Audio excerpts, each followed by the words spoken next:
So yeah, Brody can work FCW if he wants. But I would like to have him for the angle I'm going to run. But if I can't have him for it, I can't have him for it. He's a grown man. He does what he wants. He's a grown man. He's very grown. Yeah, he's going for freedom. Alright, that's fine. That's fine. I would have moved the date if we needed him. But we don't. We don't. Man, I really fucked that up. God damn. Oh, that's annoying. Alright. Kansai. Alright, so we are opening, of course, with this contraption of a match. And we'll just have Urogataya get the victory. They've done nothing but taken other teams' shit this entire feud. So, they can get the victory tonight. I don't think... Yeah, Kiyotaka can't call it. That's what's holding it back. Alright. Next up, we have Ant-Man and Monday Next versus the Politicians. And if you've noticed, I have been putting the Politicians over quite a bit during this feud. That's because I'm buttering these fuckfaces up before I make them job, and they can cry to me. They can fucking scream and moan all they want, and it won't change my mind. I'm sick of these guys. I'm sick of them. Both of them. So, yeah, they're jobbing. Alright. Up next is M3 versus the Next. And this is going to go 20 minutes. SUKI can get the victory. I don't care which one he beats. Open script, slow build, decisive. And I'll make this the steal of the show. I'll give this an extra minute. This will be the steal of the show. Cry. Next, we got the Dojo guards versus Harker and Animal. Sorry, no, Nakao and Animal. 21 minutes in a Jero. We'll pin quick kick Nakao. Open script, slow build. Beauty. Up next, we've got Findlay versus Dynamite. 22 minutes. Findlay goes over because he's based. Dynamite, he can call it. Slow build, decisive. Alright, and then up next, I think, is Cobras? No. Taku versus Tanyu. 24 minutes, I got. Yoshinaka goes over, open. Taku can't call it, that's right. Slow build, decisive. Cobras and Stallions go 25. And Storm Spillane can pin Shingen Miyazaki. And we're still going to protect Furusawa just in case. Because I just realized I won't complain because I'm booking this shit. Chandler, what's up? You made it for the pay-per-view, bud. You made it just in time. We're having more talent poaches again. Shingen Miyazaki's leaving, so I'm burying him. Slow build, decisive. Cry about it, you coward. Oh, you're booking me like shit. Yeah, you already signed with Burning Hammer. Oh, he's in rehab. He's in physical therapy still. We got another 10 months without him. What was I doing? I was, right, I was making this an individual. Oh, it already is. Okay. And then in our main event, it'll be very close to a time limit draw, but we're not going to do it. We're going to have Funakoshi. He will pin Joshua Taylor. Dude, I know, right? Like, fucking cry about it. It's like, it's one thing if, like, they just made the contract offer and, you know, it's me gaming the system that, like, oh, he's gonna leave. And it's like, fucking... It's like, no, you already fucking signed with them. You're gone at the end of the month. Why would I book you strongly? You, like, get out of here, bud. So, yeah, hopefully Joshua Taylor can produce. Hopefully he can produce. he doesn't, it's fine. We still have Joshua Taylor. That's all I care about. Lion Hunts. Alright, and then time for the angles. What all angles am I doing?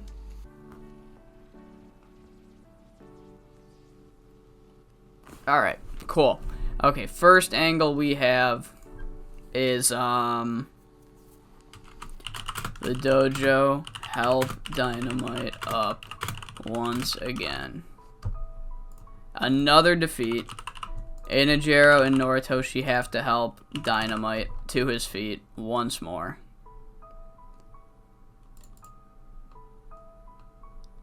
Alright. Damn, I'm out of time again. Fuck. I have way too many long matches tonight.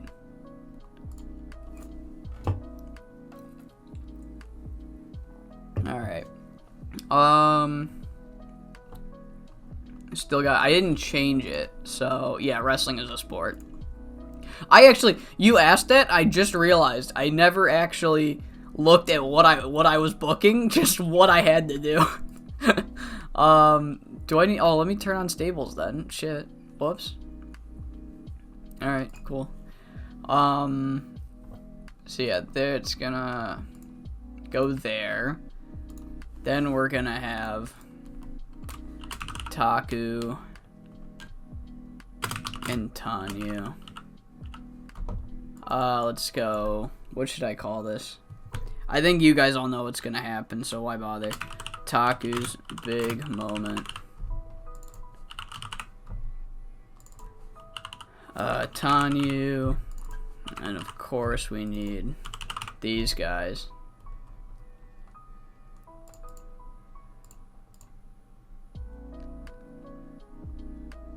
Alright.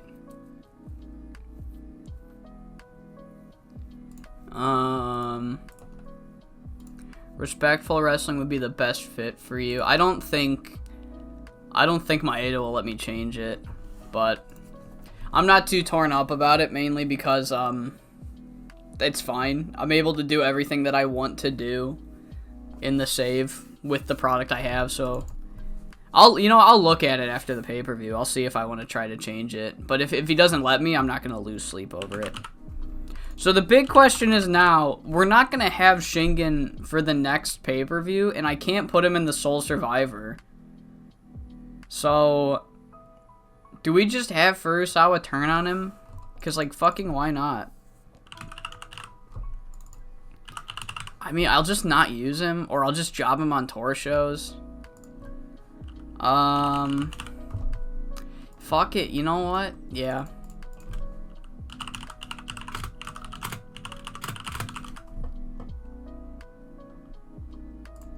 And I did put the titles on the line, yeah. Yeah, why not?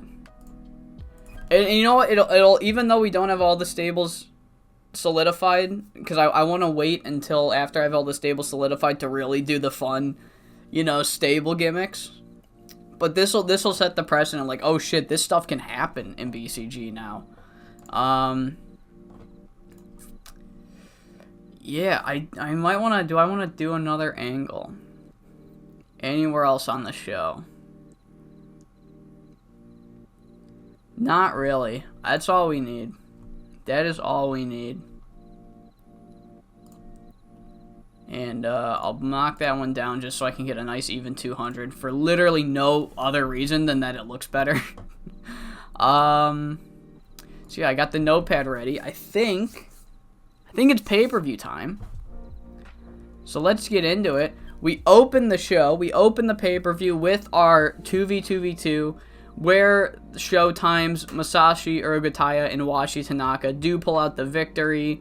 There isn't a way for me to turn off Order of Elimination, so just for, BCG headcanon, it wasn't elimination. This is not an elimination match. There's no way for me not to do an elimination unless I want to make a whole new match, and it's not worth it. So just pretend there's no elimination. They pin Sajuro Sen to win the match. We save our one elimination match for Sole Survivor. So, yeah, 63 to open the show. Good shit. Tanaka with a 65. You'll love to see it. Ant-Man and Monday Next defeat the Politicians in 13:05. And yeah, Ant-Man pins Roku. Roku got a 57. It's making me a little upset that I'm having him job, but if he wasn't such a prick all the time, then he'd get booked better. I could, if I really wanted to, I could give Roku the Crippler run. He's giving me decent ratings at as he's getting buried. So 71. Holy shit. SUKI with a 79. And Blasty Coma finally showing up with a 70. Yeah, so the two stables of 3 battle it out, and believe it or fucking not, M3 go over. Who would have foreseen that? SUKI locked in the SUKI Special 3 and put the match away. Good shit. 68 for the Dojo Guards versus Quick Kick Nakao and Animal Harker. And Inajiro pins Nakao following the end of the world, picking up the victory. Both the Dojo Guards got in the 60s. And yeah, you can't complain about that. You love the Dojo Guards. They're very good. Following that, 79, Big Bruiser Findlay fucking carry job. Oh my god. Oh my god. And to think I was on the fence. I was 50-50 whether or not I should give the dojo to this man. And he can't get a 60. And he can't get a 60. Even Joshua Taylor can get a 60. 79. Big Bruiser Findlay beats him in 22:02. And then following the match and following another defeat. This is what? The second big pay-per-view, 4th pay-per-view in total where Dynamite has shown up and failed. And every time the dojo has to come out and fucking help him out. And they finally had enough. They come out to help out Dynamite Narahashi, and they fucking push him to the ground. They lay him out, and then they let everybody in the building know that Dynamite Narahashi has been kicked out of the stable. He has been de facto running ever since Bunraku Kentori's injury. The dojo has realized not only that they don't need him, but they're actively worse with Dynamite Narahashi around. I don't have the stats in front of me, but I know that anytime I have Dynamite Narahashi in a match with the dojo, they're way more likely to lose than when I've had them either on their own or teaming with somebody else. And they've realized it too. They're tired of carrying around this deadweight Dynamite Narahashi who's too focused on feuding with people like Big Bruiser Findlay instead of getting championship gold. And, yeah, Dynamite is done. He is kicked out of the dojo. Up next, 74. Tanyu Toshusai gets a 71. Good for him. 74 for this match, but it is the night of Yoshinaka Taku, who is a much different man than the Yoshinaka Taku that Tanyu Toshusai would team up with. Yoshinaka turned on his own father. He laid him out. He put him to retirement. And he is just a much angrier and determined man now. And Tanyu is just not enough. As after 24 minutes and 15 seconds, Yoshinaka hits the full Nelson bomb, gets the victory. And then after the match, despite all the shit that was said between both men, Tanyu calling him a changed man and a horrible man at that, and Yoshinaka Taku not saying much, just looking at him like, fuck you, I'll kill you too. Tanyu Toshusai still shows sportsmanship because that's the man that he is. He offers a handshake. And then to everyone's surprise, Yoshinaka Taku, he does accept the handshake. And the two are shaking hands. However, Tanyu Toshusai's back is turned to the entrance ramp. And that is when the dojo guards come back and lay out Tanyu Toshusai. And they reveal that they have elected Yoshinaka Taku the new leader of the dojo. And they get a little bit of mic time. The dojo guards reveal that exactly what I was saying earlier, that they're actively worse with Dynamite. They want somebody who's a proven winner and somebody who's got the edge that Bunraku Kentori had, because they know damn well that without Bunraku Kentori, that edge was missing. And they want to go back right into World Heavyweight Championship contention with a guy like Yoshinaka Taku. So, yeah, Yoshinaka Taku, the new leader of the dojo. Will he still be the leader when Bunraku Kentori returns? I don't know, because they never actually announce whether or not he's the permanent leader or the interim leader. Regardless, in 10 months from now, Taku and Tori are probably going to have some conversations, let's just say. 56 for that angle. 73 for the fucking Cobras versus the Golden Stallions. Look at that. 61 and 67. They are not over. They are recognizables, and they're getting fucking high, not even, just 60s in general. I almost said high 60s, and I looked at Marvel. 61 is not high. Not high in terms of, like, above 5, like 65 in them. But yeah, the American Cobras defeat the Golden Stallions to win the World Tag Team titles. I know nobody was here for it, but literally when I opened the stream tonight, I'm like, I don't know how long I want to have the Golden Stallions hold the tag titles. I actually kind of want to give them like a historically long run. I advance one fucking day, and then Burning Hammer signs Shingen. I'm like, are you fucking kidding me? Are you fucking kidding me? So you know what? The original plan was for the Golden Stallions to beat the Cobras, but fuck it. It worked out perfectly. I want to push the Cobras. Shingen wanted to leave. I want Furusawa to go back to being solo. The tag run was fun, but it's time for Furusawa to claim the world title he feels he deserves. And so yeah, then after the match, Furusawa, he cuts this promo. He's like, man, I talked a lot of shit to you two. I beat you in a trios match, but when taking you guys on man to man to man to man on a 2v2, you guys sure shut me up. Now, Furusawa, Showtime himself, he'd usually get really mad at the opponent, or he'd start yelling at him and they'd yell back, you know what, I kind of want to thank you, Cobras. I kind of want to thank you because you have done something tonight that I wouldn't have seen without your help. You have exposed the greatest weakness in my career so far, and that is letting my guard down to let some coattail riding, no-life fuck like Shingen Miyazaki run this fucking career to the ground, and then he fucking lays out Shingen, he hits his finisher, whatever he is, and he's like, you will never be on my level, Shingen. You should have never donned the outfit of Showtime, been worthy of calling yourself primetime anything.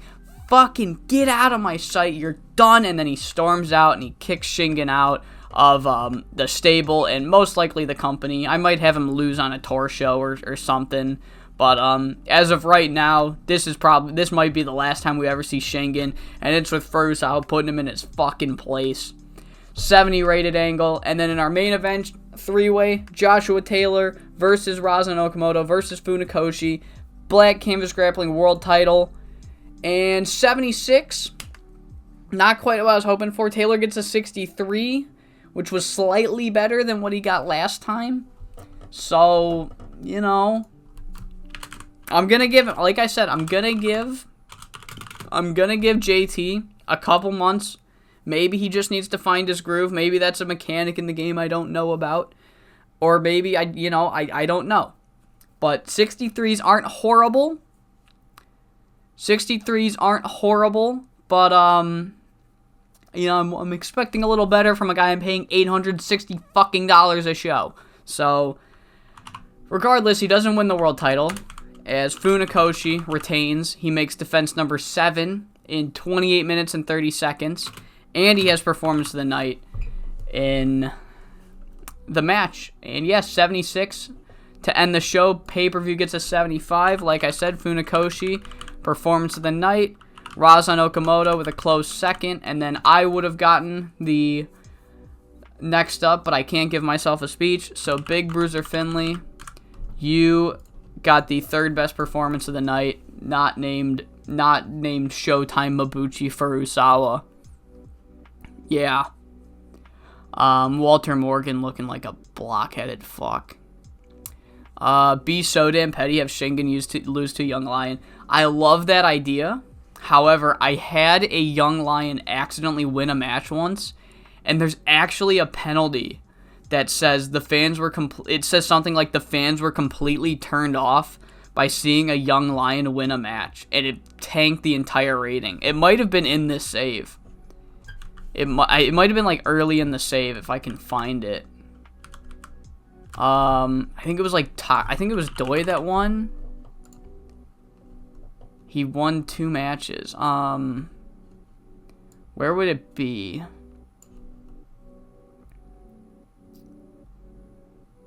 I think it was this. I think it was this match. It tanked it. I don't know how he won a second match. But yeah, see, a match between the Cobras and Young Lions should not get 33. I know it's a weird. It is a weird system.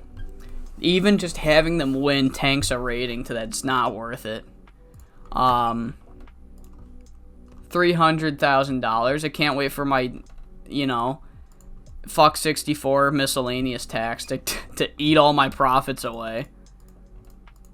So yeah, up next is Soul Survivor, and it's gonna be, I don't know how long until the next BCG stream. I don't know how many demo streams or how much I can do with the demo before I'm ready to come back. I'm gonna take maybe like a week or 2 off of BCG just to mess around with the demo, because that's gonna be dropping. It'll probably already be out by the time this video gets posted, or maybe it'll be out in a day. Regardless, what I'm getting at is that I'll have some time until our Soul Survivor tour, so I want to ask the people in the comments of this video that made it this far. I have 2 ideas for Soul Survivor.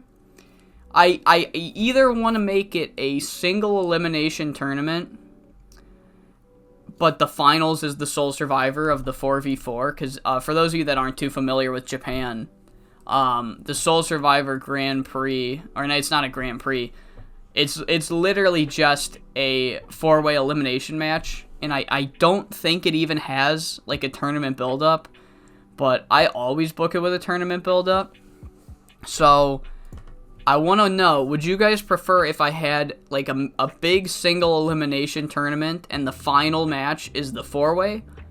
Or would you rather I do a giant like 10-person round-robin block where the top 4 then advance to the Soul Survivor? I'm more inclined to do the latter, with the final, you know, with it all being a round robin, and then the final being the top 4 that scored in the round robin, mainly because then I can then later do a normal single elimination tournament. But I want to know what you guys would prefer. So by the time I stream this next, this will be posted. I will be able to see the comments. So for those of you that give a shit, let me know what you prefer. So yeah.